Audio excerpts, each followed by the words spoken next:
Jeremias capítulo 49. O Senhor Deus disse o seguinte a respeito dos amonitas: Onde estão os homens de Israel? Será que não há alguém que defenda a terra que Deus lhes deu para ser sua propriedade?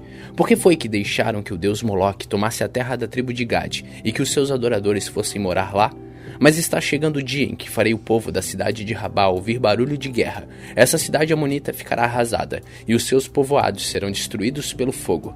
Então o povo de Israel tomará outra vez a sua terra daqueles que tomaram dele. Sou eu, o Senhor, quem está falando. Grite, povo de Esbom, a cidade de Ai está destruída. Chorem, mulheres de Rabá, vistam roupas feitas de pano grosseiro e lamentem.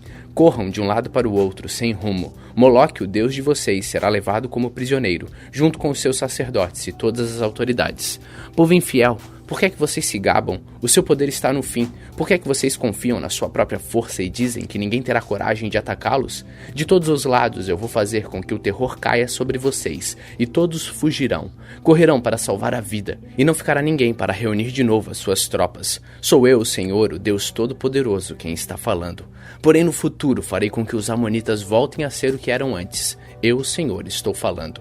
O Senhor Todo-Poderoso disse o seguinte a respeito do país de Edom: Será que o povo da cidade de Temã perdeu o juízo? Será que os seus conselheiros não sabem mais dar conselhos? A sabedoria deles acabou?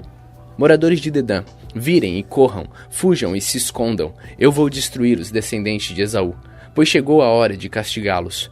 Quando alguém colhe uvas, sempre deixa algumas nos pés, e quando os ladrões chegam de noite, levam apenas o que interessa. Mas eu tirei todos os tesouros dos descendentes de Esaú e acabei com seus esconderijos, e assim eles não podem mais se esconder. O povo de Edom e os seus parentes e vizinhos estão destruídos, não escapou ninguém. Deixem os seus órfãos comigo, e eu tomarei conta deles. As suas viúvas podem confiar em mim. O Senhor disse ainda: Se até os que não mereciam foram castigados, será que você está pensando que ficará sem castigo? É claro que você também será castigado. Eu mesmo jurei que a cidade de Bosra vai se tornar um espetáculo horrível em um lugar deserto. Os outros vão zombar dela e usar o seu nome para rogar pragas, e todos os povoados em volta da cidade ficarão arrasados para sempre. Eu, o Senhor, estou falando. Então eu disse: Recebi uma mensagem de Deus, o Senhor. Ele enviou um mensageiro para dizer às nações o seguinte: Reúnam seus exércitos e ataquem Edom. O Senhor fará de você, Edom, uma nação fraca e ninguém a respeitará.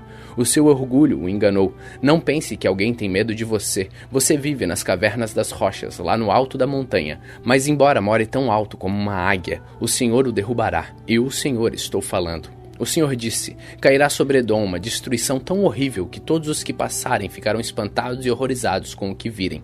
Acontecerá com Edom o que aconteceu com Sodoma e Gomorra, quando foram destruídas junto com as cidades vizinhas. Ninguém viverá mais lá, nem mesmo por pouco tempo. Sou eu, o Senhor, quem está falando. Assim como o leão sai da floresta na beira do rio Jordão e sobe até a terra de pastos verdes, assim eu virei e farei com que os edomitas fujam correndo da sua terra. Então o chefe que eu escolher governará a nação. Quem pode se comparar comigo? Quem tem coragem de me desafiar? Que governador poderia me enfrentar? Por isso prestem atenção no plano que eu, o Senhor, fiz contra o povo de Edom. Escutem o que eu vou fazer com os moradores da cidade de Temã. Até as crianças e os velhinhos serão arrastados e todos ficarão horrorizados. Quando Edom cair, o barulho será tão grande que a terra tremerá. Os gritos de pavor serão ouvidos até no Golfo de Acaba. O inimigo atacará a cidade de Bosra como uma águia que, com as asas abertas, se atira lá do alto contra sua vítima. Naquele dia, os soldados de Edom terão tanto medo como uma mulher que está com dores de parto.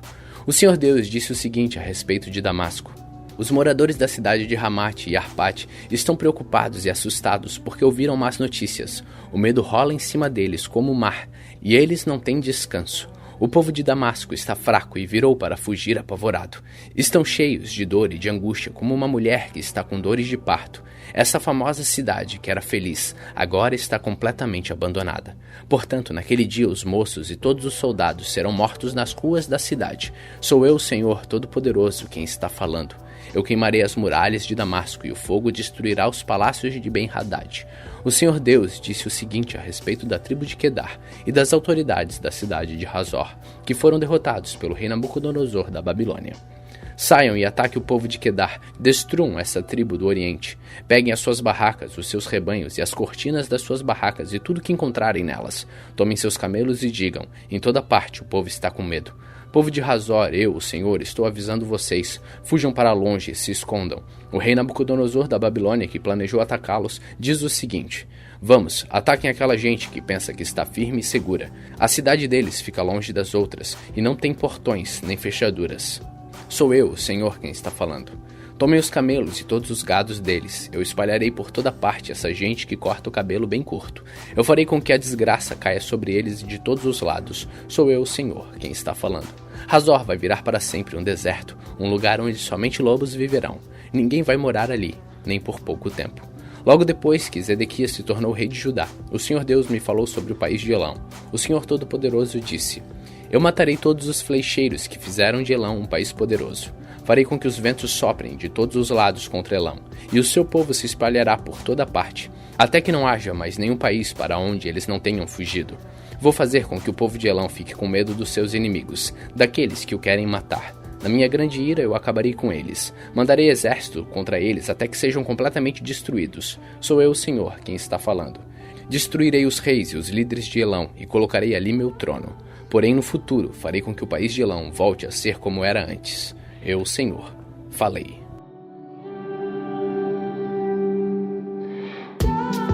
Jeremias capítulo 50. O Senhor Deus me deu a seguinte mensagem a respeito da Babilônia e do seu povo.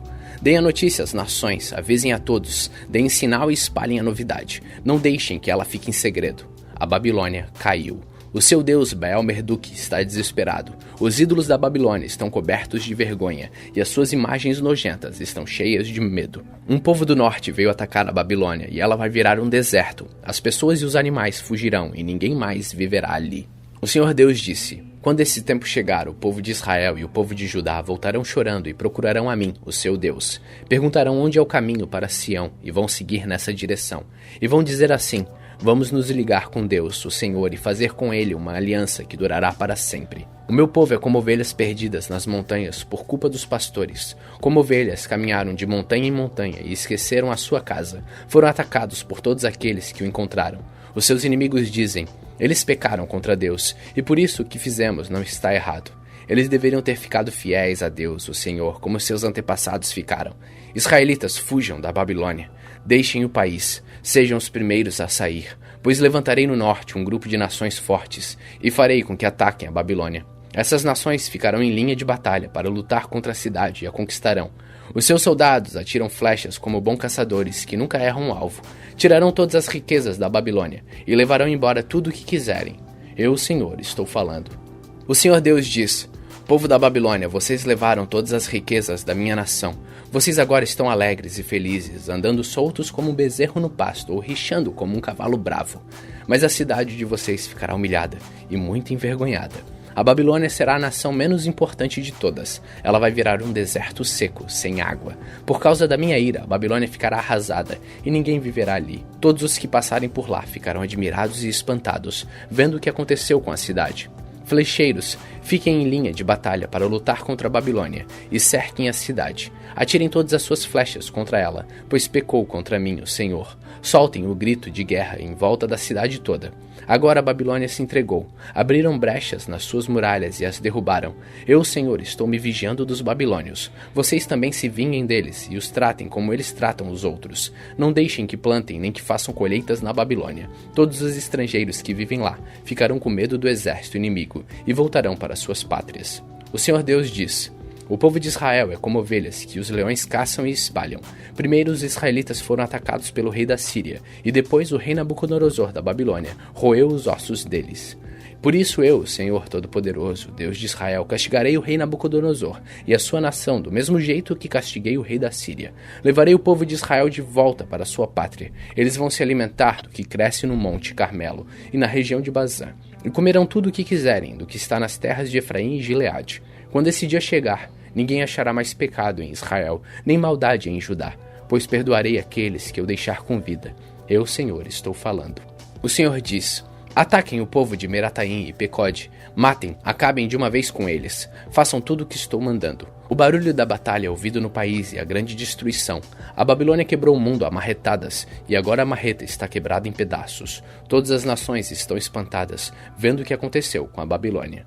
Você, Babilônia, sem saber, caiu na armadilha que eu armei. Você foi apanhada e presa porque lutou contra mim. Eu, o Senhor, o Deus Todo-Poderoso, abri o lugar onde as minhas armas estão guardadas. Tirei as minhas armas para fora, pois estou irado e tenho um serviço a fazer na Babilônia. Ataquem de todos os lados e arrebentem os depósitos de cereais. Amontoem as riquezas como se fossem montes de cereais. Destruam o país. Não deixem sobrar nada. Matem todos os seus soldados. Acabem com eles, coitado do povo da Babilônia. Chegou o dia do seu castigo.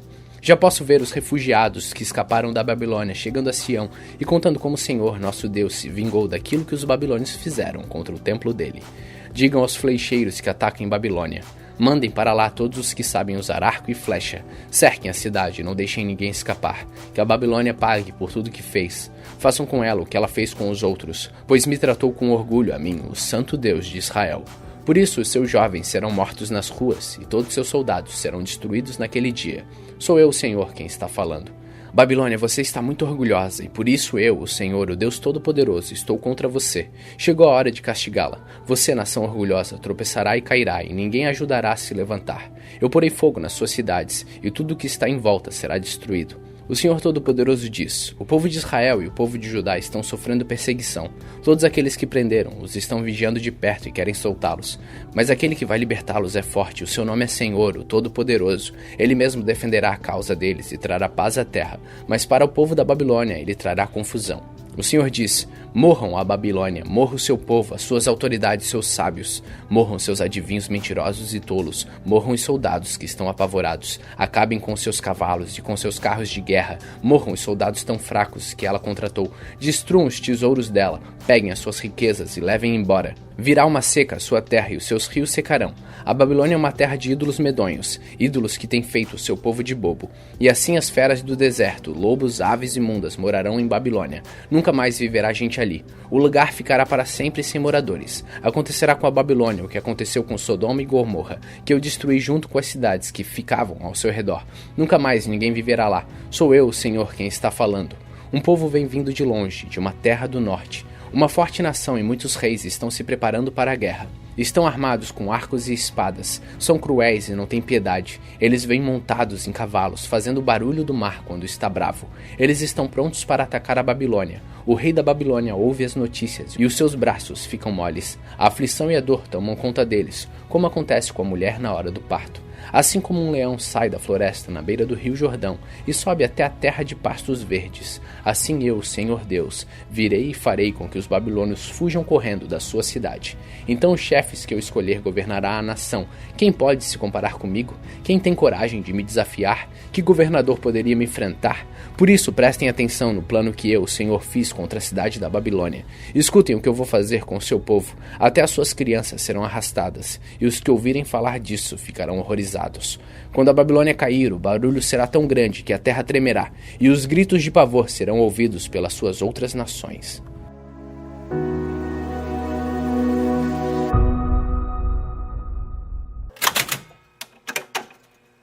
Salmos capítulo 126. Quando o Senhor Deus nos trouxe de volta para Jerusalém, parecia que estávamos sonhando. Como rimos e cantamos de alegria. Então as outras nações disseram: o Senhor fez grandes coisas por eles. De fato, o Senhor fez grandes coisas por nós, e por isso estamos alegres. Ó Senhor, faz com que prosperemos de novo, assim como a chuva enche de novo o leito seco dos rios. Que aqueles que semeiam chorando façam a colheita com alegria. Aqueles que saíram chorando e levando a semente para semear, voltarão cantando, cheio de alegria, trazendo nos braços os feixes da colheita.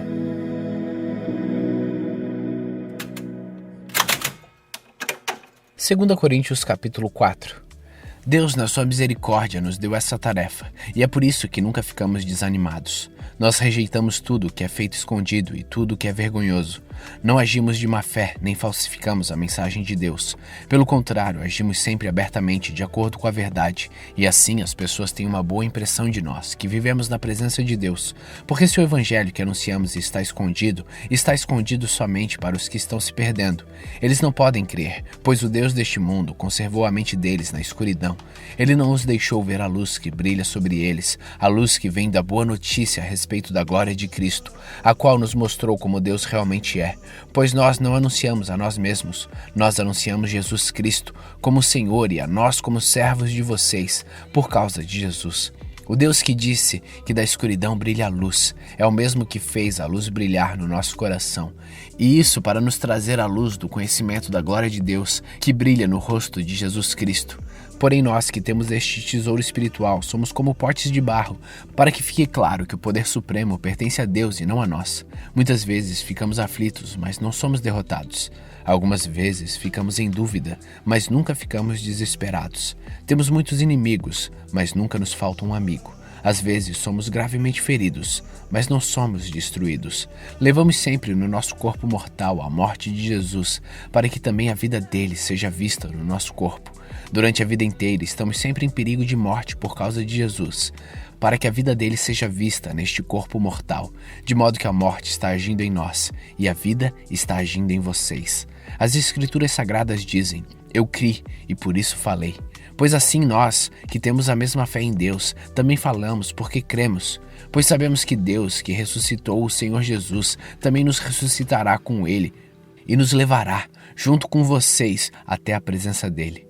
Tudo isso aconteceu para o bem de vocês, a fim de que a graça de Deus alcance um número cada vez maior de pessoas e estas façam mais orações de agradecimento para a glória de Deus. Por isso, nunca ficamos desanimados. Mesmo que o nosso corpo vá se gastando, o nosso espírito vai se renovando dia a dia. E essa pequena e passageira aflição que sofremos vai nos trazer uma glória enorme e eterna, muito maior do que o sofrimento. Porque nós não prestamos atenção nas coisas que se veem, mas nas que não se veem, pois o que pode ser visto dura apenas um pouco, mas o que não pode ser visto dura para sempre. 2 Coríntios capítulo 5. De fato, nós sabemos que quando for destruída esta barraca em que vivemos, que é o nosso corpo aqui nesta terra, Deus nos dará para morarmos nela uma casa no céu. Essa casa não foi feita por mãos humanas, foi Deus quem a fez e ela durará para sempre. Por isso gememos enquanto vivemos nesta casa de agora, pois gostaríamos de nos mudarmos já para a nossa nova casa no céu, aquela casa que será o nosso corpo celestial. E quando nos vestirmos com ele, não ficaremos sem corpo. Gememos aflitos enquanto vivemos nesta barraca que é o nosso corpo. Isso não é porque queiramos ficar livres do nosso corpo terreno. O que desejamos é receber o corpo celestial, para que a vida faça com que o que é mortal desapareça. E foi Deus quem nos preparou para essa mudança e nos deu o seu Espírito como garantia de tudo que Ele tem para nos dar. Estamos sempre muito animados, pois sabemos que enquanto vivemos neste corpo, estamos longe do lar do Senhor, porque vivemos pela fé e não pelo que vemos. Estamos muito animados e gostaríamos de deixar de viver neste corpo para irmos viver com o Senhor. Porém, acima de tudo, o que nós queremos é agradar o Senhor, seja vivendo no nosso corpo aqui, seja vivendo lá com o Senhor. Porque todos nós temos de nos apresentar diante de Cristo para sermos julgados por Ele, e cada um vai receber o que merece, de acordo com o que fez de bom ou de mal na sua vida aqui na terra. Sabemos o que quer dizer temer o Senhor e por isso procuramos levar as pessoas à verdade. Deus nos conhece completamente e espero que no seu coração vocês me conheçam também. Não estamos querendo nos elogiar a nós mesmos outra vez para vocês. Pelo contrário, queremos lhe dar o motivo para terem orgulho de nós, a fim de que tenham o que responder aos que se sentem orgulhosos por causa da aparência de uma pessoa e não por causa do que ela é. Pois se estamos loucos, é em favor de Deus, e se temos juízo, é em favor de vocês, porque somos dominados pelo amor que Cristo tem por nós, pois reconhecemos que um homem, Jesus Cristo, morreu por todos, o que quer dizer que todos tomem parte da sua morte. Ele morreu por todos para que os que vivem não vivam mais para si mesmos, mas vivam para aquele que morreu e foi ressuscitado para a salvação deles. Por isso, daqui em diante, não vamos mais usar regras humanas quando julgarmos alguém. E se antes de nos termos tornados cristãos julgamos Cristo de acordo com as regras humanas, agora não fazemos mais isso. Quem está unido com Cristo é uma nova pessoa. Acabou-se o que era velho e já chegou o que é novo. Tudo isso é feito por Deus, o qual, por meio de Cristo, nos transforma de inimigos em amigos dele. Deus nos deu a tarefa de fazer com que os outros também sejam amigos dele. A nossa mensagem é esta: Deus não leva em conta os pecados dos seres humanos, e por meio de Cristo, ele está fazendo com que eles sejam seus amigos. E Deus nos mandou entregar a mensagem que fala da maneira como ele faz com que eles se tornem seus amigos. Portanto, estamos aqui falando em nome de Cristo, como se o próprio Deus estivesse pedindo por meio de nós. Em nome de Cristo, nós pedimos a vocês que deixem que Deus os transforme de inimigos em amigos dele. Em Cristo não havia pecado, mas Deus colocou sobre Cristo a culpa dos nossos pecados, para que nós, em união com ele, vivamos de acordo com a vontade de Deus.